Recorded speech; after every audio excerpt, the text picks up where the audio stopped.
Climate change, according to the Intergovernmental Panel on Climate Change, is a change in the state of the climate that can be identified by changes in the mean and/or variability of its properties, and that persists for an extended period, typically decades or longer. More simply put, it is any change in climate over time, either by natural variability or human activity. Climate change is caused by natural and human activity.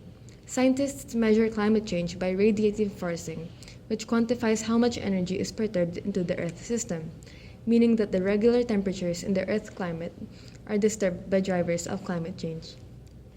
Over the past 800,000 years, the concentrations of greenhouse gases have increased dramatically and unprecedentedly.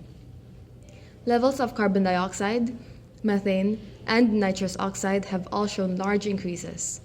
The calculated total man-made radiative forcing over 1750 to 2011 has increased more rapidly since 1970 than prior decades.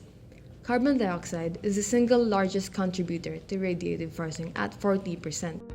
What you're looking at is a supercomputer model of carbon dioxide levels in the Earth's atmosphere. The visualization compresses 1 year of data into a few minutes. Carbon dioxide is the most important greenhouse gas affected by human activity. About half of the carbon dioxide emitted from fossil fuel combustion remains in the atmosphere, while the other half is absorbed by natural land and ocean reservoirs. The radiative forcing estimate for 2011 is 43% higher than that of 2005, and half of the carbon dioxide emissions in the past 3 centuries occurred in the past 40 years. Although states have been implementing a large number of climate change mitigation policies, human activity causing greenhouse gas emissions have continued to increase, even more so between 2000 and 2010. So what is driving this seemingly unstoppable phenomenon? Globally, economic and population growth continue to be the most important drivers of the increases in carbon dioxide emissions from fossil fuel combustion. It is likely that economic growth contributes a significantly larger amount to greenhouse gas emissions than population growth. While there are those who doubt that human activity significantly influences climate change, there has been a growing amount of evidence to the contrary in the warming of the atmosphere and the ocean, the global average rise in sea levels, changes in the global water cycle, and reductions of snow and ice. The threat of climate change was not taken very seriously until the environment continued to show disturbing impacts on water, food, and urban systems, human health, security, and livelihoods. However, even if individual states want to take action to reduce greenhouse gas emissions, they would not be able to address the issue of climate change on their own because of the following reasons.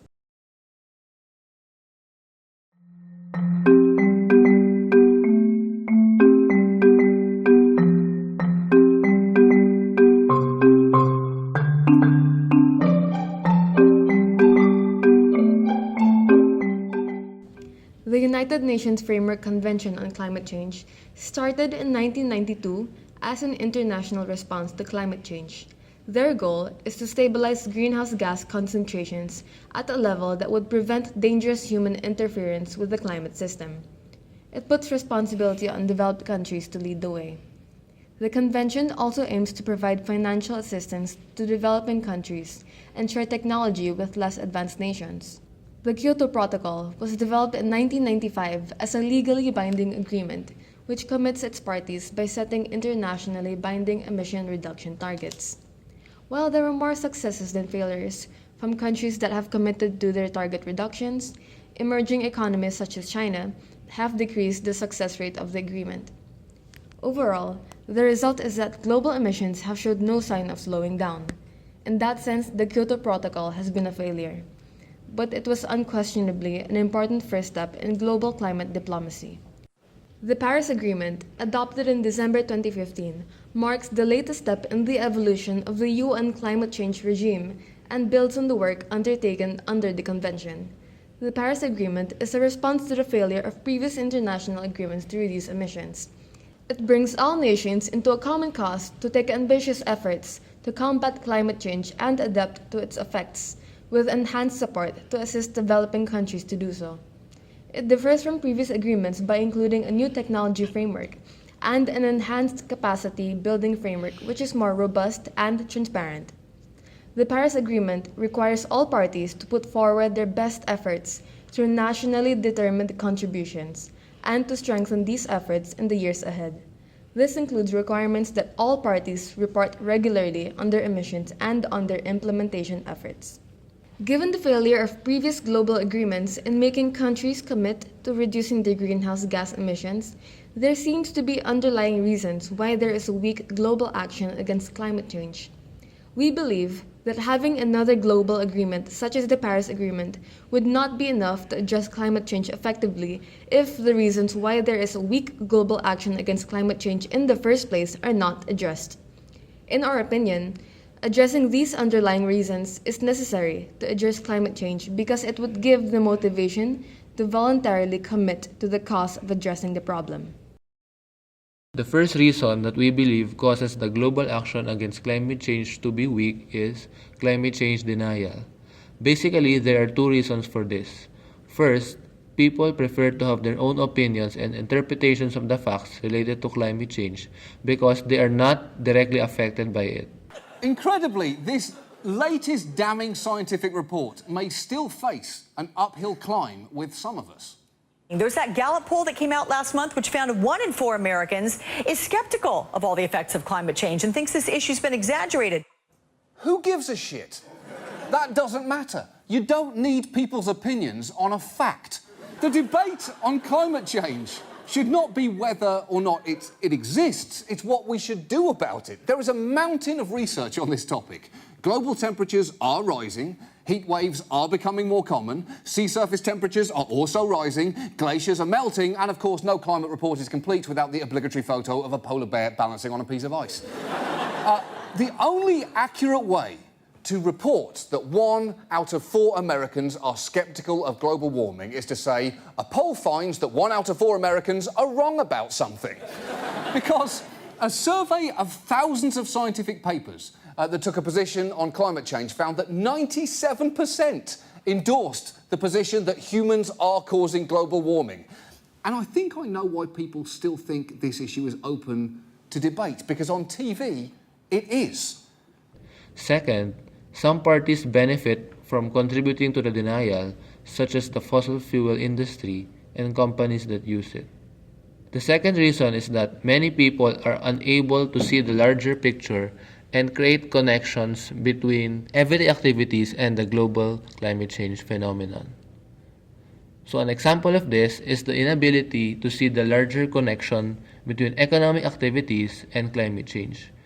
Is there anything, and ISIS, who he does not want to stand up to. Is there anything factually incorrect about the statement that Did you read the Telegraph article? More Americans are impacted by climate change? Mark, this is the thing. You said the timing was off. The science is off. And let me point to a very recent example. That's the most important thing. The science is off. We just had a snowstorm 2 weeks ago in New York. They told us New York City was going to get blown out. We had to give up our freedom and sit in our house. No cars on the road. Well, guess what? The models were wrong. So they got the models wrong on the science 24 hours before. How about those models 10, 20 years from now? Let me step in. There's a difference between predicting the weather within 30 or 40 miles, within a day or so, and looking at long-term trends in climate change. I mean, I want to say, like, well, yeah, they were 30 miles off on the snow dumps, on their computer models in predicting the weather. But that just is also missing the point. It's the depth of the stupidity there, because I actually think that they believe what they're saying, and that's what's really terrifying. So another example is that many people accuse the poor of contributing more to the environmental damage than the rich because the environmental damage of the actions of the poor are more visible.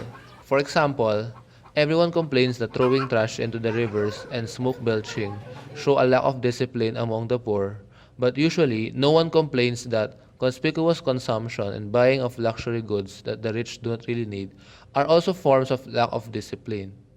Another way in which people manifest their inability to see the larger picture is their inability to see that many global issues are interconnected. Many people think that poverty and unemployment are more urgent issues than climate change, So they believe that action should be focused on combating the said issues. However, it has already been mentioned that climate change would probably lead to higher poverty due to its negative effects. So climate change is actually interconnected with poverty and many other problems.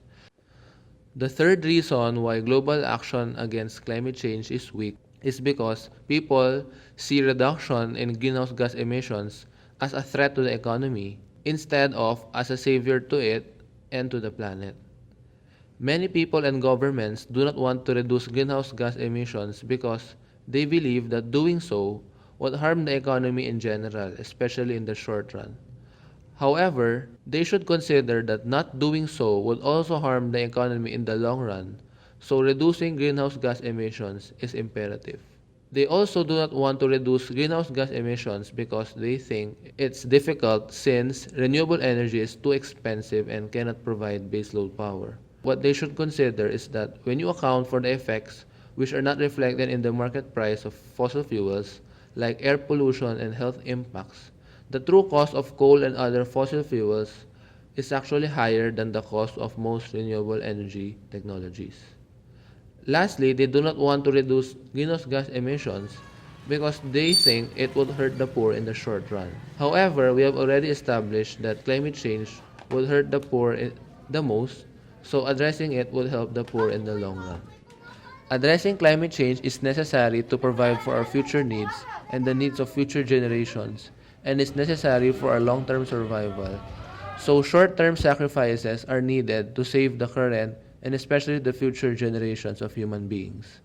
Safeguarding the ability of future generations to survive and live decent lives is part of the concept of sustainable development and intergenerational equity.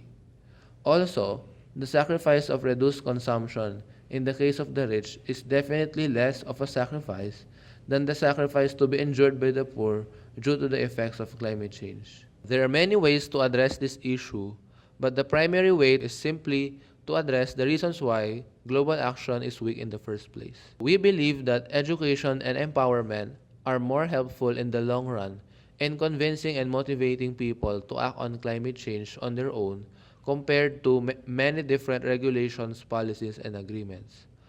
However, government policies and regulations are still necessary to prevent climate change from worsening.